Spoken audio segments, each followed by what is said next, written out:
I think I might have a fucking problem. Pushing out a rolling marijuana. Thinking about getting more to the bank, but they won't let me in cause I smell like dank. I think I might have a motherfucking problem. Get it. I think I might have a motherfucking problem. Madden world, what it be like? It's your boy Fo, and bro, we are back on that Madden 19, and in today's video, we're going to be taking a look at part 3 of our single back trio scheme from that Jets Playbook. Alright, now if you're new to my channel and this is your first time seeing me, I appreciate that view, but you know you gotta like and sub, my boy. We put in so much effort to make sure we can upload quality content, and that's always 100. Now we are less than 100 subs away. The countdown is on, bro, to that 4K, and I appreciate y'all so much for subbing to my channel and helping my channel grow somewhat. So what I'm doing for 4K is I'm doing a giveaway, bro. I'll take one lucky sub, let them pick whatever game they want. We got Call of Duty coming out, Red Dead Redemption 2 is coming out, Spider-Man already came out. A lot of shit you can choose from, man. So you definitely want to sub to my channel if you have not. If you are subbed to my channel, the best way for you to make sure you're active and ready for this raffle is smash that like button, comment below, and show your boy some love. All my day ones, let's get straight to this, man. I appreciate y'all. All right, now we've covered slot chase and we've covered drive wheel. In this video, I think I'm gonna cover PA boot. I'm not gonna go over it with great depth because I really do want to go ahead and knock out these running plays as well. So let's go ahead and look at PA boot. And if you've been subbed to my channel, bro, this is nothing really new as far as like my base and main setup, but then I also kind of just want to show you something else, which is why I really like this formation. Now, as you may know, cover 4 quarters, cover 4 palms, any like zone defense that plays match defense has been really easy to bomb this year because they just dumb out and all of that shit. So a lot of people go to cover 4 drop if they want to play cover 4. Got the 2 hook zones in the middle, 4 deep blues. You can go to cloud flats if you want, mix them in with the hard flats. It's a lot you can do with this play, and this has been a very versatile cover 4 like defense for a very long time. A lot of people play this defense, but with this particular play, we're gonna be able to bomb it. Okay, so really all you need to do to bomb it is just streak up like that, streak triangle, that's it. Now, couple of things to note. I'd probably just go ahead and block the running back. Play action blocking still isn't that good this year, even though they've tried to patch it. Also, I would actually leave Watson on his like check and release, because bro, if you're gonna bomb down the field, you're gonna need as much time as possible, and having 2 players in with the offensive line to block, but having the advantage of that player then going out for a route is actually really good. So we're gonna go ahead and snap the ball here, and then we'll show you that we're gonna be able to throw the ball down the field right here and bomb. And you can see that's Devin McCourty, bro. He's team of the week, Madden Ultimate Team guy, and all of this other shit. Plus 90 speed, of course. And we're bombing it with Michael Thomas. Now, when we look at the replay, the main thing to really note here is we have this check and release that's going on, and you can see him stay in the block, then he'll check out. He'll actually come open later in the play because your curl flat or your cloud flat is going to drop to this player. Also, very early on in this play, it's very easy to kind of check and see where our user is going to be, because your user is not really looking for you to bomb downfield. So more than likely, he is going to attack this player right over the middle of the field, and he just might get caught slipping deep. Because you see how much of a variance that is as far as like where they are on the field. So he might get caught slipping deep. Now, like I said, the main thing we want to do over here is just make sure that this player is faster than this player. And this player has pretty good deep route running. So when he breaks right here, he kind of almost gets a little boost up the field. And then that's going to help us get past the safety. And as you can see on the right side of the field, as we have, I think, Patrick Chung right there, another great safety. There's nobody on this side of the field, so he doesn't continue to backpedal. And we can just throw behind him. So that's how you're going to bomb cover 4, right?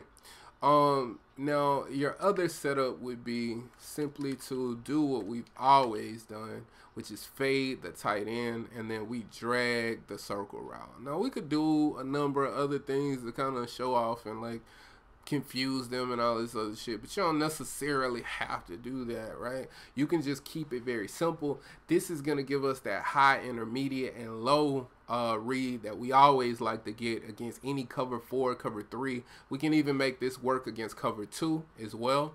So we'll go ahead and just show you right there. And see, this is with the curl flats. You can see with the curl flats, I took the intermediate right there, but against these same curl flats, we're still going to be able to get the low right here. And then against these same curl flats, we can still get the high as well if we want the high. So this is what just makes playing like cover 4 drop show a nightmare, because every single receiver can get open against this stock coverage. Plus, we can bomb it down the field, so we really like our eyes when we see people go in the cover 4 drop show. And that's the reason why I really wanted to show this play in particular, because this is still a really commonly used defense.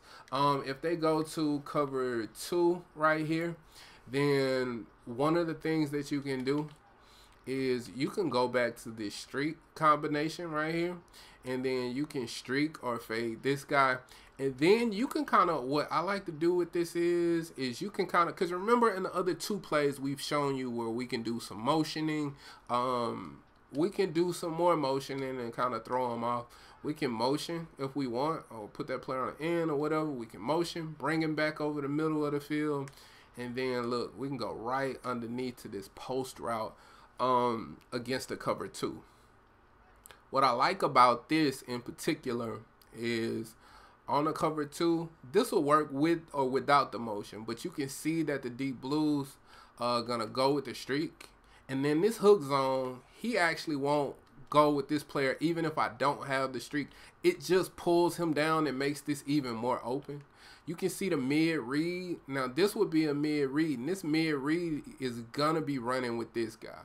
Okay, most people don't even keep the mid read. They usually put a deep blue out, but that's just gonna leave us in a position where you see he's trailing and he's just gonna get open in this space right here, and we're just gonna hit him. Now we could always hit this drag coming back underneath, so that's one thing we could do. You can motion him over, let him stop, put him on the end, or you could not motion his ass at all, and you could just leave him over here if you want, and then you could have him come back on the end. You could have him be on a zig and go back out. There's a number of things you can do. Let's go ahead, but that's kind of like what I like to do against certain things. Those are 3 different variations, so you know, play with the play if you will. If you want to set up something different with it, y'all comment below and let me know what y'all do with it. Let's cover the running plays real quick, then I'll get out of here. All right.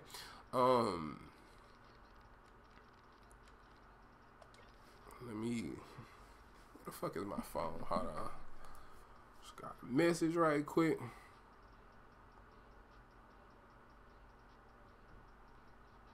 Sorry about this, y'all. Yeah, all right, so cool. So anyway, with our running plays right here, what we want to look at is you see zone weak, HB dive, HB toss, and then HB stretch.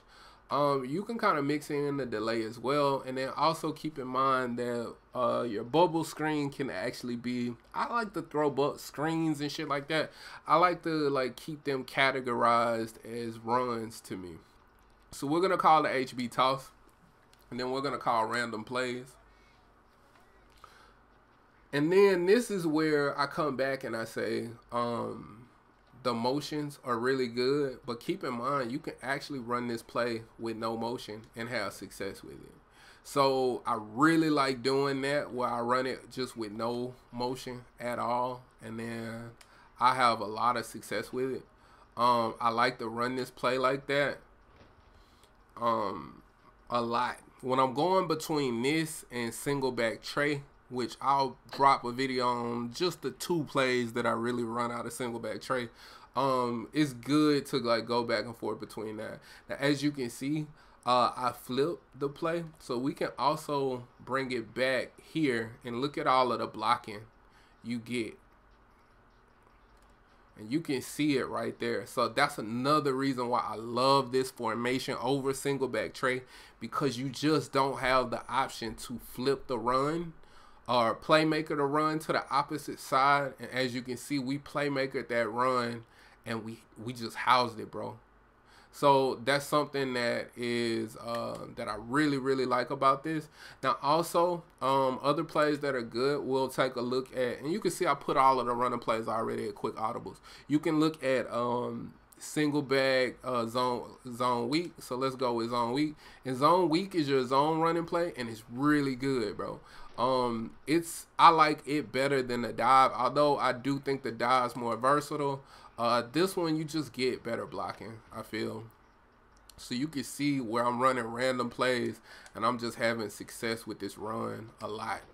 So that's one of the ways you can go. Also, real quick, with that toss, because I didn't actually show, you can motion. And then as you can see, you can motion. And then that throws them off. They don't know whether you're finna motion pass or you're finna actually like motion run. So you can do either or, and you can motion multiple players. So if you want to motion this player over, this is probably not the best time to do it because we got too much going on. But yeah, we get the edge right there. So anyway, then we can look at the HB dive. So HB dive is going to just, you know how dives work. Dives are really good, so we can just run those up the gut. This is a really surprisingly good running formation because it has a lot. And what I like about Singleback Tray is it has an 0-1 trap. That's the only thing that this formation is missing, is an 0-1 trap. If this had an 0-1 trap in it, I would literally probably run this just all the time. We also have a stretch right here, so we can always go to the stretch like by motioning over, and you can see where we hit that motion right there, and boom, it just sealed that side for us when we did it. So we'll go here, you can see we run that dive. We can come back with the stretch, and then also keep in mind with our stretch, while they running this bullshit real quick, let's get them in something that we may like. But you can see against like the stretch, we can call a stretch, and then we can still flip the stretch to the opposite side as well. So keep in mind that that's something that we can do. We didn't have too much success with it right then, but we just get a ton of blocking. And you see there's no tip to it when you're doing it. So he's not like giving off which way he's running it or anything. If we could have sealed that side, bro, we would have been fine. It was just the defensive end right there. But bro, this is a great running formation. I like it a lot. Like I said, that zone, you see that zone weak doing this thing, and I'm running against random shit, so it is what it is. Good way to seal side, man. So anyway, that's really what I wanted to show y'all, man. I just wanted to show y'all like the different running plays that I like, the way that I like to run them, stuff like that, and show y'all how that work. Oh yeah, I don't think I showed y'all the bubble screen at all, did I? Let me run the bubble screen real quick. And the only reason why I'm really showing this is because I had a question about it. And this is just to kind of get y'all my, like, what I think about, like, my opinion on, like, shit like bubble screens, okay? We'll call this against like stock, so we'll go through all of the main like things. The main thing you want to look at with like running like bubble screens, bro, is like when you running any kind of wide receiver screen, it really takes blocking. To be honest, that makes or breaks like these types of plays, man. Like HB screens are a little bit easier to pull off, so like a bubble screen, for instance, is really based on triangle and square. Those two players are going to dictate how successful you're going to be with a bubble screen. And to be honest, if they're playing any kind of man, it's not going to really work anyway. But if they're playing like normal zones, bro, like you can get this bubble screen off a lot. It's just the point that most times the blocking you see can be an issue because wide receivers don't block well. Now, if I put a tight end right there, I'd have way more success with this because he'd stick to him. You can see I got Ted Ginn. I need the speed for a bomb. So the problem is most players with speed also can't run block. But if he could run block, I would have easily been able to take that for yardage. So if you are gonna run the screen, my thing that I would actually do is I would probably go with the personnel. Just go with a personnel package that will allow you to actually run it. You can see against cover 3 where you will have like great success with it against cover 3, and then against cover 2 right here, you'll see it's kind of just much of the same, whether or not he can block. And you see Meredith is just slow as shit. You want to make sure you have somebody fast. I'm out here with Drew Brees. Shout out to Drew Brees and the New Orleans Saints. But, like, if I was running with, like, the Chiefs and I had Tyreek Hill right there, that'd be a way better situation for me to be in because Meredith is fucking slow as shit. So anyway, that's my thing about bubble screens, bro. Like they work, but you just have to make sure that you have the proper blocking. Otherwise, your bubble screen can get kind of snuffed out. And you can see right there, just off a block shed. One block shed can kill like a screen. So be careful about when you run it and how you run it, or else you'll kind of get in a little bit of trouble. So hopefully this video was helpful. We went through a passing play that works. We went through all of the running plays, and we covered a little bit of the screen and what I think about that. So like, comment, and subscribe. Hit that notification bell as well so you can know when we post. And as always, respect the OGs. Peace.